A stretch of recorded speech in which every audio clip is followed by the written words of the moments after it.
तो जैसा कि हमने लास्ट एपिसोड के अंदर देखा था, जो जियोन होता है वो luo chen से बोलता है कि सेक्ट मास्टर luo chen, क्या आपने यहाँ पर सन मून डायनेस्टी के जो लोग थे उन्हें देखा है? मुझे लगता है कि वे लोग यहाँ पर किसी को ढूंढ रहे हैं उसे मारने के लिए। जोसन का luo chen जो होता है वो उससे बोलता है कि अच्छा, तो तुम सन मून डायनेस्टी के लोगों की बात कर रहे हो? हाँ, मैंने उन लोगों को देखा था। जोसन का जियोन जो होता है वो हंसते हुए बोलता है कि चलो, ये तो काफ़ी अच्छी बात है, तो चलो चलकर देखते हैं कि आखिर वे लोग जो है वो इतने सारे लोगों को लेकर यहाँ पर किसी मारने के लिए आए हैं। मुझे लगता है कि वो शो काफ़ी ज़्यादा मज़ेदार रहेगा। जोसन का luo chen जो होता है वो उससे बोलता है कि हमें कहीं पर भी जाने की कोई ज़रूरत नहीं है। जो सुनने के बाद ही उनको कुछ समझ नहीं आता और वो luo chen से बोलता है कि सेक्ट मास्टर luo chen, आप ऐसा क्यों बोल रहे हो? आखिर आप वहाँ पर क्यों नहीं जाना चाहते? जो सुनने के बाद luo chen जो होता है वो जियोन को बताता है कि मेरे ना जाने का रीज़न ये है कि वहाँ पर हमें जाने की कोई ज़रूरत नहीं, क्योंकि वे लोग खुद ही चलकर थोड़ी बहुत देर में यहाँ पर आ जाएंगे। जो सुनकर जियोन को दोबारा से कुछ समझ नहीं आता और वो luo chen से बहुत ही फनी सा फेस बनाते हुए पूछता है कि वे खुद यहाँ पर आएंगे, लेकिन आखिर क्यों? जो सुनते के साथ ही luo chen जो होता है वो उसे बोलता है कि ये तो बहुत ही नॉर्मल सी बात है, क्योंकि जिस इंसान को वे लोग यहाँ पर ढूंढ रहे हैं वो इंसान कोई और नहीं बल्कि मैं ही हूँ। जो सुनने के बाद तो अब जो जियोन होता है वो बहुत ही ज़्यादा शौक हो जाता है। शौक होते हुए बोलता है कि क्या कहा आपने? वे लोग आपको ढूंढ रहे हैं? और उसके इतना बोलते के साथ ही हम देखते हैं कि सन मून डायनेस्टी के लोग वहाँ पर आ जाते हैं और वहाँ पर luo chen को देखने के बाद वे लोग चिल्लाते हुए बोलते हैं कि लो, फाइनली ये इंसान हमें यहाँ पर मिल गया। और इतना बोलते के साथ ही वे लोग जो होते हैं वो luo chen को आकर चारों तरफ से घेर लेते हैं और luo chen को चारों तरफ से घेरने के बाद वे बोलते हैं कि इसे चारों तरफ से घेर लो, ये भागना नहीं चाहिए। और अब उन लोगों को देखने के बाद जो जियोन होता है वो बहुत ही ज़्यादा घबराने लगता है और वो घबराते हुए luo chen से बोलता है कि मास्टर luo chen, क्या हुआ कि जो ये सन मून डायनेस्टी के लोग हैं ये आपको इस तरह से क्यों ढूंढ रहे हैं? जो सुनकर luo chen जो होता है वो उसे बोलता है कि अरे ज़्यादा कुछ नहीं, जो सन मून डायनेस्टी का प्रिंस था वो मेरे हाथों से मारा गया, इसीलिए ये लोग जो है उसका बदला लेने के लिए यहाँ पर आए हैं। जो सुनकर तो बेचारा जो जियोन होता है वो और भी ज़्यादा शौक हो जाता है। शौक होते हुए बोलता है कि क्या क्या क्या कहा आपने? जो सन मून डायनेस्टी का प्रिंस था आपने उसे जान से मार दिया? और इतना बोलते के साथ ही जो जियोन होता है वो अपने सर को पकड़ लेता है और अपने सर को पकड़ते हुए बोलता है कि आप मैन डोमेन के अंदर आ चुके हो, लेकिन उसके बाद भी आपने जो ट्रेबल थी उसे क्रिएट करना बंद नहीं किया। मुझे अगर पता होता कि आपने यहाँ पर इतना बड़ी प्रॉब्लम को क्रिएट कर रखा है तो मैं कभी भी यहाँ पर नहीं आता और ना ही इस प्रॉब्लम के अंदर इन्वॉल्व होता। और इतना बोलकर जो जियोन होता है वो बहुत ही फनी सा फेस बनाते हुए luo chen से बोलता है कि सेकंड मास्टर, क्या अभी भी कोई तरीका है जिससे कि मैं यहाँ से बचकर भाग सकता हूँ? और उसके इतना बोलते के साथ ही अब जो एल्डर होता है वो आगे आते हुए चिल्लाते हुए luo chen से बोलता है कि luo chen, तुमने सन मून डायनेस्टी का प्रिंस मिंग जो था उसे मारा है, तो इसीलिए आज तुम्हारे यहाँ से बचने का कोई चांस नहीं है, तुम यहाँ पर मरोगे। जो सुनकर luo chen जो होता है वो उसे बोलता है कि मुझे माफ़ कर देना, लेकिन मुझे ये कहते हुए दुख है कि यहाँ पर आज वो पर्सन तुम होने वाले हो जो कि यहाँ से बचकर नहीं भाग पाएगा। जो सुनते के साथ ही उस एल्डर को luo chen के ऊपर काफ़ी ज़्यादा गुस्सा आता है और वो गुस्से में चिल्लाते हुए अपने लोगों को ऑर्डर देते हुए बोलता है कि इस बास्टर्ड को यहीं पर ही ख़त्म कर दो। जो सुनते के साथ ही हम देखते हैं कि सन मून डायनेस्टी के सभी गार्ड जो होते हैं वो अटैक करने के लिए आने लगते हैं, जिसे देखने के बाद जियोन बहुत ही ज़्यादा घबराने लगता है। घबराते हुए बोलता है कि सब कुछ खत्म हो गया, मुझे लगता है कि मैं बहुत ही ज़्यादा अनलकी हूँ, मैं यहाँ पर इस मैन डोमेन के अंदर आया और आते ही यहाँ पर मरने वाला हूँ, क्योंकि इन लोगों की तो जो कल्टीवेशन है वो मुझसे बहुत ही ज़्यादा हाई है, मैं चाहकर भी इन लोगों के साथ में जो है वो फाइट नहीं कर सकता हूँ। जो सुनकर बाई मिंग जो होती है वो उसको बताती है कि जो ये सन मून गॉड गार्ड है, अगर इनकी आइडेंटिटी के बारे में बात की जाए तो ये सन मून गॉड डायनेस्टी के प्रिंस है, और अगर इनकी कॉम्बैट फोर्स की बात की जाए तो इनकी कॉम्बैट पावर जो है उन्हें बिल्कुल भी अंडर एस्टिमेट नहीं किया जा सकता। और उसके इतना बोलते के साथ ही हम luo chen को देखते हैं जो कि वहाँ पर 1000 हैंड सील जो होती है उसका इस्तेमाल करने लगता है, और उसी के साथ में हम देखते हैं कि जो गार्ड होता है वो भी luo chen के बिल्कुल पास में आ जाता है अटैक करने। जो देखने के बाद बाई मिंग चिल्लाते हुए बोलती है कि luo chen संभल कर। और उसके इतना बोलते के साथ ही हम देखते हैं कि ज़मीन के अंदर से एकदम से एक हाथ निकल कर बाहर आता है, जो कि जो वो सन मून डायनेस्टी का गार्ड होता है उसे उठाकर हवा में फेंक देता है। और ये सिलसिला यहीं पर ही नहीं रुकता, हम देखते हैं कि बहुत सारे हाथ जो होते हैं वो धड़ाधड़ कर ज़मीन के अंदर से निकलने लगते हैं, जो देखने के बाद सभी लोग बहुत ज़्यादा शौक हो जाते हैं। और इससे पहले कि वे कुछ कर पाते उससे पहले ही जो वे स्पिरिचुअल हैंड होते हैं वे बहुत सारे गार्डों को एक ही पल में ख़त्म कर देते हैं, जिसे देखने के बाद वहाँ पर खड़े हुए जो बाकी के गार्ड होते हैं वो भी बहुत ज़्यादा घबरा जाते हैं। वे घबराते हुए बोलते हैं कि ये नहीं, ये सही नहीं है, हम लोगों को यहाँ से भागना होगा। और इतना बोलकर वे वहाँ से भागने लगते हैं, लेकिन वे स्पिरिचुअल हैंड भी उनका पीछा कर उन्हें ख़त्म करने लगते हैं। और इस पावर को देखने के बाद जो जियोन होता है वो शौक होते हुए बोलता है कि ये पावर तो बहुत ही ज़्यादा है, क्या इसका मतलब ये है कि जो सेक्ट मास्टर luo chen है उन्होंने भी ट्रांसलेट रियलम में ब्रेक थ्रू कर लिया। और उसके इतना बोलते के साथ ही हम सन मून डायनेस्टी के उस एल्डर को देखते हैं जो कि चिल्लाते हुए luo chen से बोलते हैं कि तुमने केवल एक ही अटैक कर सन मून डायनेस्टी के यहाँ पर 8 प्रिंस जो थे उन्हें मार दिया। याद रखना, तुमने जो क्राइम किया है उसके लिए सन मून डायनेस्टी तुम्हें कभी माफ़ नहीं करेगा। और इतना बोलते के साथ ही अब वो एल्डर जो होता है वो वहाँ पर 2 और बंदे जो होते हैं उन्हें अटैक करने का ऑर्डर दे देता है। जो सुनते के साथ ही वे दोनों भी आगे आ जाते हैं और आगे आने के बाद गुस्से में लुओ चैन से बोलते हैं कि तुमने जो किया है उसके लिए तुम्हें माफ़ नहीं किया जाएगा। और इतना बोलते के साथ ही वो अपने वेपन जो होते हैं उन्हें निकाल लेते हैं और उनके वेपन को देखने के बाद बाइमिंग जो होती है वो लुओ चैन को बताती है कि लुओ चैन ये इम्पेरल वेपन है। और वहीं दूसरे के पर्सन के हाथ की बात की जाए तो उसके हाथों में जो वेपन है वो एम्प्रर वेपन है। तो इसीलिए तुम्हें बहुत ही ज़्यादा केयरफुल जो है वो रहना पड़ेगा, क्योंकि एम्प्रर वेपन की पावर बहुत ही ज़्यादा होती है। जो सुनते के साथ ही जो जियोन होता है वो भी शौक होते हुए बोलता है कि क्या ये इम्पेरल और एम्प्रर वेपन है। सच में ये इस तरह के होली वेपनों को तो मैंने अपनी लाइफ में आज तक भी नहीं देखा था। और उसके इतना बोलते के साथ ही जो सन मून डायनेस्टी का एल्डर होता है वो उन दोनों लोगों को ऑर्डर देते हुए बोलता है कि तुम दोनों प्रिंसों को यहाँ पर हमारे सन मून डायनेस्टी का बदला जो है वो लेना होगा, इस ब्लास्टर को यहाँ पर ख़त्म कर। और उसके इतना बोलते के साथ ही अब एक प्रिंस जो होता है वो चिल्लाते हुए लुओ चैन से बोलता है कि जैसा कि तुम्हें पता लगी गया होगा कि मेरे हाथ में इस टाइम पर एम्प्रर वेपन मौजूद है, तो बताओ तुम यहाँ पर सरेंडर करोगे या फिर मरना चाहोगे। और उसकी इस बात को सुनने के बाद जो लुओ चैन होता है वो उसे बोलता है कि वो अच्छा, तो तुम्हारे पास में इम्पेरल वेपन मौजूद है।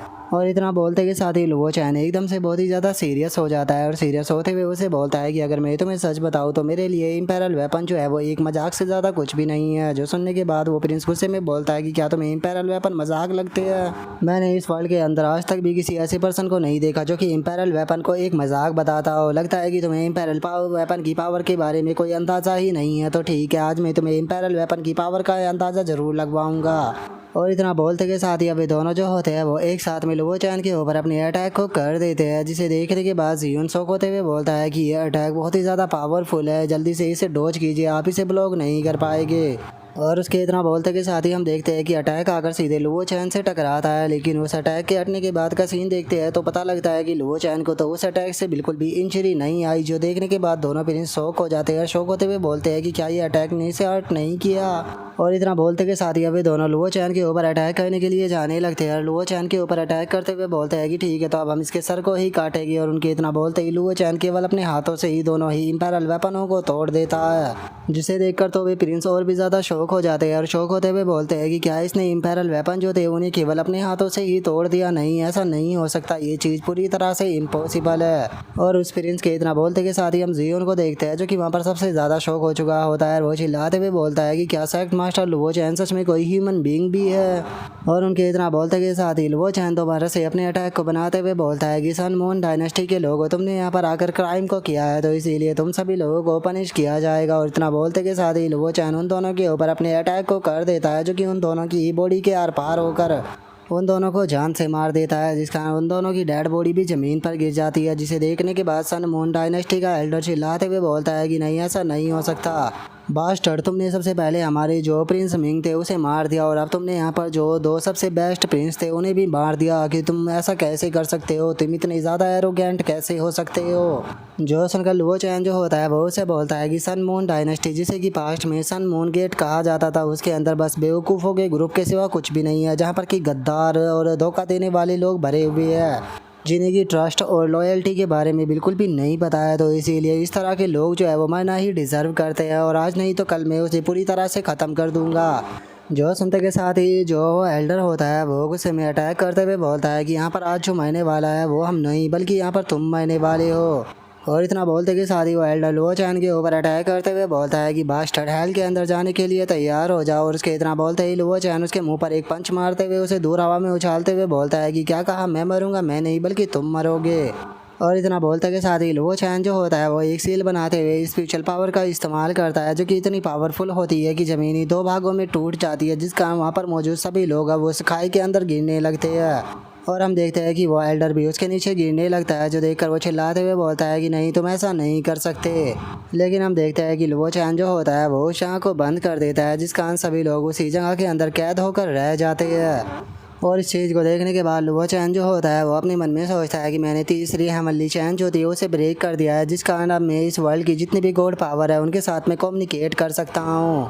लेकिन चूंकि अभी भी मेरी बॉडी के ऊपर 7 हेवनली चैन जो है वो बंधी हुई है, तो इसीलिए अभी भी मैं पूरी तरह से अपनी यहाँ पर जो स्पेशल पावर है उसका इस्तेमाल नहीं कर सकता हूँ। लेकिन जल्दी ही बहुत बड़ा खतरा जो है वो आने वाला है, तो इसीलिए मुझे जल्द से जल्द कोई तरीका ढूंढना होगा जिसका मैं अपनी बॉडी के ऊपर से ये हेवनली चैन हटा सकूँ। और गाइस, जिन लोगों को लगता है कि लोगो चैन एरोगेंट है या फिर ये ज़्यादा पावरफुल नहीं है, तो आप इसकी पावर का अंदाज़ा इसी चीज़ से लगा सकते हो कि अभी इसकी बॉडी के ऊपर से केवल 3 ही चैनें हटी है, जिसके बाद इसकी पावर इतनी ज़्यादा है। तो एक बार आप अंदाज़ा लगाओ कि जब 10 की 10 चैनें हटेगी तो ये किस लेवल पर होगा। जिस टाइम पर लोअर चैन की 10 हेवनली चेन जो हटेगी, मुझे यकीन है कि लोअर चैन की पावर जो है वो हमें उस लेवल पर देखने के लिए मिलेगी जहाँ पर कि कोई भी लोअर चैन का सामना नहीं कर पाएगा। और अब लोअर चैन के उस अटैक को देखने के बाद बाई मिंग जो होती है वो शेक होते हुए बोलती है कि क्या तुमने सुपर नेचुरल पावर का इस्तेमाल किया था? यहाँ पर मैं ट्रांसलेट रियलम पर हूँ, उसके बाद भी मैं सुपर नेचुरल पावर का इस्तेमाल नहीं कर सकती, तो ये चीज़ इम्पॉसिबल है कि ट्रांसलेट रियलम के पर्सन ये कर पाए, तो तुमने आखिर ये किया कैसे? और उसके इतना बोलते के साथ ही जो जियोन होता है वो एकदम से लोअर चैन के पैरों को पकड़ लेता है। वो लोअर चैन के पैरों को पकड़ते हुए बोलता है कि मास्टर लोअर चैन, प्लीज़ मेरे नील डाउन को एक्सेप्ट कीजिए, क्योंकि आपने यहाँ पर जो कुछ करके दिखाया है उसे मैं अपने शब्दों में यहाँ पर एक्सप्लेन नहीं कर सकता हूँ। और उसके इतना बोलते के साथ ही जो लोअर चैन होता है वो उसे बोलता है कि कोई बात नहीं, तुम बिल्कुल सही टाइम पर यहाँ पर आए हो, क्योंकि मुझे मेरे पास में तुम्हारे लिए एक काफ़ी अच्छा काम है जो कि तुम्हें करना है। जो सुनते के साथ ही जो जियोन होता है वो बोलता है कि साइड मास्टर बताइए आपको आखिर मुझसे क्या काम कराना है, मैं आपका काम ज़रूर करूँगा। जोसन का लोअर चैन जो होता है वो जियोन से बोलता है कि जियोन, तुम्हारे लिए मेरे पास में एक काम है, मैं चाहता हूँ कि तुम जो साउथर्न ब्रांच है उसके अंदर वापस लौटो। जो सुनते के साथ ही जो जियोन होता है उसकी सारी खुशी गायब हो जाती है और वो बोलता है कि साइड मास्टर लोअर चैन, मैं अभी तो यहाँ पर आया हूँ और आप चाहते हो कि मैं अभी ही वापस लौट जाऊँ। जोसन का लोअर चैन जो होता है वो उसे बोलता है कि मैंने पूछा कि तुम यहाँ पर करोगे या नहीं करोगे, अगर तुम नहीं करना चाहते हो तो तुम मना कर सकते हो। जो सुनते के साथ ही जो जियोन होता है वो एकदम से तैयार हो जाता है और वो तैयार होते हुए बोलता है कि साइड मास्टर, आप ये कैसी बात कर रहे हो? आखिर मैं आपके काम को क्यों नहीं करूँगा? आप अगर मुझे सीट खाने के लिए बोलोगे तो मैं तो उसे भी खाने के लिए तैयार हूँ।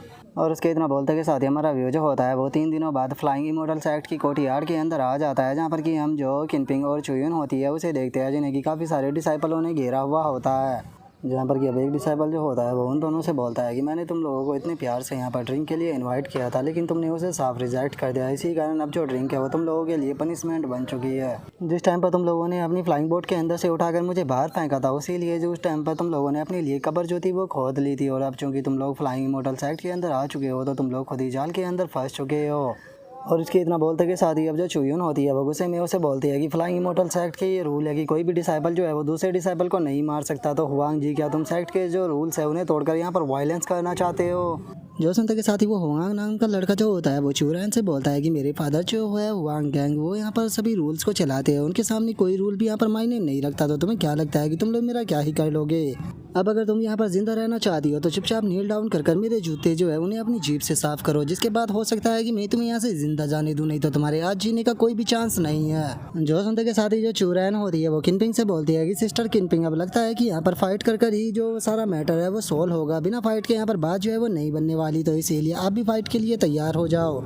जो सुनते के साथ ही किनपिंग जो होती है वो भी अपने वेपन को निकाल लेती है और वो अपने वेपन को निकालते हुए बोलती है कि ठीक है, मैं पूरी तरह से तैयार हूँ। और इतना बोलते के साथ ही अब किनपिंग जो होती है वो वहाँ पर अपनी जो वो बांसुरी होती है उसे बजाना शुरू कर देती है, जिस कारण हम देखते हैं कि उस बांसुरी के अंदर से साउंड निकल कर उन लोगों की तरफ आने लगता है। और वो जैसे ही उन लोगों से टकराता है तो हम देखते हैं कि वे लोग जो होते हैं वो हवा में उड़ते हुए दूर जाकर गिरते हैं। जो देखकर वो हुआंग नाम का लड़का जो होता है वो चिल्लाते हुए बोलता है कि क्या तुम मेरे साथ में यहाँ पर फाइट करना चाहती हो? लगता है कि मुझे जो सीनियर वो है उन्हीं से ही रिक्वेस्ट करेगी यहाँ पर तुम लोगों को ख़त्म करने के लिए। और उसके इतना बोलते के साथ ही हम देखते हैं कि एक बंदा जो होता है वो सीधे आकर किनपिंग के ऊपर अटैक कर देता है। किनपिंग के ऊपर अटैक करते हुए उसे बोलता है कि तुम जानती ही नहीं हो तुम यहाँ पर क्या कर रही हो। और अब उसका जो अटैक होता है वो सीधे किनपिंग को आकर टकराता है, जिस कारण हम देखते हैं कि जो किनपिंग होती है वो भी उसके अटैक के कारण दूर हवा में उड़ जाती है। और उसका अटैक इतना ज़्यादा पावरफुल होता है कि उस अटैक से किनपिंग इंजर्ड भी हो जाती है और उसके मुंह से भी ब्लड आने लगता है, जिसके बाद वो बंदा जो होता है वो दोबारा से किनपिंग के ऊपर अटैक करते हुए बोलता है कि बेच लिटिल गर्ल तैयार हो जाओ, क्योंकि अब तुम मरने वाली हो।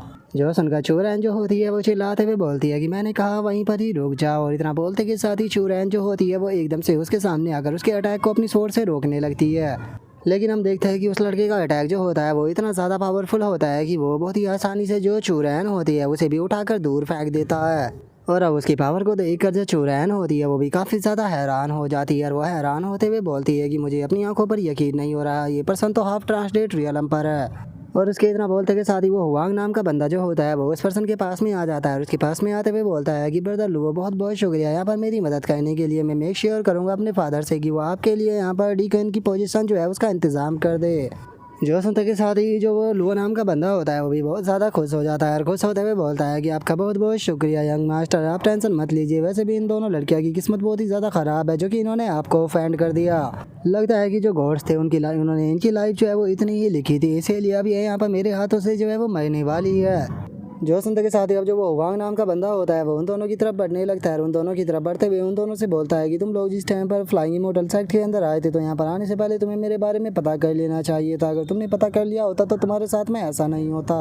और इतना बोलते के साथ ही वो एकदम से चूरैन को पकड़कर उठा लेता है और चूरैन को उठाते हुए बोलता है कि अब तुम्हें अंदाज़ा लग गया होगा कि मैं कितना ज़्यादा पावरफुल हूँ और मेरे सामने तुम किसी कीड़े से ज़्यादा कुछ भी नहीं हो। जो सुनते के साथ ही चूरैन जो होती है वो मुस्कुराते हुए उसे बोलती है कि क्या तुम्हें लगता है कि तुम मेरे साथ में पंगा ले सकते हो? सच बताओ तो मैं अभी भी तुम्हें कर्ज कर सकती हूँ। जो सुनने के बाद हुआंग जो होता है वो बोलता है कि क्या तुम अभी भी मुझे डराने की कोशिश कर रही हो? और इतना बोलते के साथ ही वो चूरैन के रपट मारकर उसे ज़मीन पर गिराते हुए बोलता है कि अगर मैं सच बताऊँ तो मुझे तुम्हारे जैसी लड़कियाँ जो है वो बहुत ही ज़्यादा पसंद है। और उसके इतना बोलते के साथ ही अब जो किनपिंग होती है वो गुस्से में चिल्लाते हुए उसे बोलती है कि बास्टर जो सिस्टर चूरैन है उसे जाने दो, नहीं तो मैं तुम्हें जान से मार दूंगी। जो सुनते के साथ ही हुआंग जो होता है वो किनपिंग से बोलता है कि तुम टेंशन मत लो, एक बार मैं जरा इसके साथ में थोड़ा एंजॉय कर लूँ, इसके साथ में एंजॉय करने के बाद में बारी जो है वो तुम्हारी भी आएगी। और इतना बोलते के साथ ही वो एकदम से चूरैन को पकड़ लेता है और चूरैन को पकड़ते हुए उसे बोलता है कि ठीक है तो बताओ तुमने क्या सोचा है, क्या तुम नील डाउन कर मेरे जो जूते हैं उन्हें अपनी जीप से चाटने के लिए तैयार हो? जो सुनने के बाद चूरैन गुस्से में बोलती है कि बास्टर्ड, तुम्हें क्या लगता है कि अगर तुम्हारे साथ में यहाँ पर पावरफुल पर्सन मौजूद है तो तुम मुझे डरा सकते हो? मैं तुमसे यहाँ पर नहीं डरती हूँ, मैं अभी भी तुम्हें जान से ज़रूर मारूंगी। जो सुनते के साथ ही वो एकदम से अपना नाइफ जो होता है उसे निकाल लेता है और अपने नाइफ को निकालते हुए चूरैन के ऊपर अटैक करते हुए बोलता है कि तुम्हें इस चीज़ से गिव अप कर देना चाहिए क्योंकि अब तुम जो है वो मरने वाली हो। मैंने तुम्हें यहाँ पर मौका दिया था मेरी सर्वेंट जो है वो बनकर जीने का, लेकिन तुम्हें यहाँ पर मेरी अच्छाई जो है वो रास नहीं आई है, तो इसीलिए अब तुम्हारे साथ में जो कुछ भी हो रहा है उसकी तुम खुद ही जिम्मेदार हो। और टेंशन मत लो, तुम्हें मार देने के बाद में मैं तुम्हारी जो दोस्त है उसे भी तुम्हारे पास में ही भेज दूंगा। इतना बोलते के साथ ही हम देखते हैं कि उसके पीछे से एक स्वॉर्ड जो होती है वो उसी की तरफ आने लगती है और इससे पहले कि वो चूरैन के ऊपर अटैक कर पाता हम देखते हैं कि एकदम से एक कट जो होता है वो आकर उसके हाथ के ऊपर लग जाता है, जिसे देखते के साथ ही जो हुआंग होता है वो भी एकदम से बहुत ही ज़्यादा शौक हो जाता है और वो शौक होते हुए बोलता है कि आखिर एकदम से ये फ्लाइंग स्वॉर्ड जो थी वो कहाँ से आ गई, आखिर कौन है यहाँ पर बास्टर्ड, जल्दी से मेरे सामने आओ। और उसके इतना बोलते के साथ ही हम देखते हैं कि वहाँ पर लॉन्ग चैन और जो चैन सी होते हैं वो दोनों उसके पास में आ जाते हैं और उनके पास में आने के बाद जो लॉन्ग चैन होता है वो उन दोनों से पूछता है कि क्या तुम दोनों ठीक हो? जो सुनते के साथ ही चुयुन जो होती है वो उसे बोलती है कि मेरी टेंशन मत लो, मैं पूरी तरह से ठीक हूँ। और उसके इतना बोलते के साथ ही जो हुआंग होता है वो गुस्से में चिल्लाते हुए बोलता है कि वो लगता है कि यहाँ पर तुम्हारे कुछ और साथी जो है वो आ गए, कोई बात नहीं, ये भी तुम्हारे साथ में मरेगी। और उसके इतना बोलते के साथ ही हम देखते हैं कि एकदम से जो चैंसी होता है वो आगे आ जाता है और वो आगे आते हुए बोलता है कि ठीक है तुम सभी लोग जो है वो पीछे हटो, इस पर्सन के साथ में मैं अकेला डील करूंगा। और इतना बोलकर चैंसी जो होता है वो अपनी स्वॉर्ड को पकड़कर अपने ओरा को रिलीज करने लगता है, जिसे देखते के साथ ही जो हुआंग होता है वो चिल्लाते हुए बोलता है कि ठीक है सबसे पहले इसी बास्टर्ड को यहाँ पर जान से मारो। और उनके इतना बोलते के साथ ही हम देखते हैं कि जो चैन ची होता है वो वहाँ पर स्वॉर्ड विदाउट शैडो टेक्निक का इस्तेमाल करते हुए जितने भी हुआंग के साथी होते हैं उन सभी के ऊपर एक ही पल में अटैक कर देता है, जिस कारण हम देखते हैं कि चैंसी का अटैक इतना ज़्यादा पावरफुल होता है कि वो उन सभी को केवल एक ही अटैक में ख़त्म कर देता है। और अपने साथियों को इस तरह से मरता हुआ देखने के बाद जो हुआंग होता है वो भी बहुत ही ज़्यादा शौक हो जाता है और वो शौक होते हुए बोलता है कि आखिर ये इतनी ज़्यादा टेरिफाइंग स्वॉर्ड टेक्निक कैसे इस्तेमाल कर सकता है। और उसके इतना बोलते के साथ ही अब जो चैन सी होता है वो गुस्से में चिल्लाते हुए बोलता है कि आज जिसने भी यहाँ पर जो मास्टर लोगों है उनकी बेइज्जती की है या फिर उनके लोगों को यहाँ पर चोट पहुँचाई है, चाहे आज कुछ भी क्यों ना हो जाए, लेकिन उसे मैं यहाँ से जिंदा तो जाने नहीं दूंगा। जो सुनते के साथ ही हुआंग जो होता है वो उस लो नाम के पर्सन से बोलता है कि सीनियर लो, ये पर्सन जो है वो बहुत ज़्यादा पावरफुल है, आपको ऐसे यहाँ पर रोकना होगा क्योंकि इसने हमारे जितने भी साथी थे उन सभी को जान से मार दिया। जो सुनते के साथ ही जो वो लुओमा नाम का मास्टर होता है वो बोलता है कि तुम्हें यहाँ पर टेंशन लेने की कोई ज़रूरत नहीं है, इन्होंने जिस डिसाइपलों को मारा है वो हमारे फ्लाइंग इमोर्टल सेक्ट के सबसे लोएस्ट डिसाइपल थे। और वहीं अगर मेरी बात की जाए तो मैं 6th लेवल का डिसाइपल हूँ फ्लाइंग इमोर्टल सेक्ट का, तो क्या तुम्हें ऐसा लगता है कि ये यहाँ पर मेरा सामना जो है वो कर सकता है? इसे यहाँ पर ख़त्म करने के लिए मेरा केवल एक ही अटैक काफ़ी होने वाला है। और वो इतना बोल ही रहा होता है लेकिन तभी हम देखते हैं कि चैन सी जो होता है वो अपने अटैक को कर देता है, जिस कारण हम देखते हैं कि उस पर्सन की जो गर्दन होती है वो वहीं पर ही कट जाती है। और अब उस लो नाम के बंदे की गर्दन को कटता हुआ देखने के बाद तो जो हुआंग होता है वो भी बहुत ज़्यादा शौक हो जाता है और वो शौक होते हुए बोलता है कि आखिर ऐसा कैसे हो सकता है। और इतना बोलते के साथ ही वो अपनी जान बचाकर वहाँ से भागने लगता है और बोलता है कि डैमिट मुझे भागना होगा। और उसके इतना बोलते के साथ ही हम देखते हैं कि चैन सी जो होता है वो अपनी स्लैश को उसकी तरफ कर देता है जो कि उस हुआंग नाम के बंदे की तरफ बढ़ने लगता है। लेकिन तभी जो हुआंग होता है वो अपने पास से एक आर्टिफैक्ट जो होता है उसे निकाल लेता है और उस आर्टिफैक्ट को निकालने के बाद तोड़ते हुए बोलता है कि मुझे प्रोटेक्ट करो। और इतना बोलते के साथ ही हम देखते हैं कि उसके चारों तरफ एक शील्ड बन जाती है जिससे कि चैंसी का अटैक आकर टकराता है। लेकिन हम देखते हैं कि चैंसी के अटैक को वो शील्ड भी नहीं रोक पाती और उसके ऊपर क्रैक आना शुरू हो जाते हैं। और हम देखते हैं कि कुछ ही पल में उसकी शील्ड जो होती है वो पूरी तरह से टूट जाती है और जो वो हुआंग नाम का बंदा होता है वो भी दूर जाकर गिरता है। और अब यहीं पर ही हमारा आज का एपिसोड जो है वो भी कंप्लीट हो जाता है। तो नेक्स्ट एपिसोड के अंदर देखिए कि आगे क्या होता है। अगर आप लोगों को वीडियो अच्छी लगी हो तो लाइक करना, चैनल को सब्सक्राइब करना। मैं मिलता हूँ नेक्स्ट एपिसोड के अंदर, तब तक के लिए बाय बाय गाइस।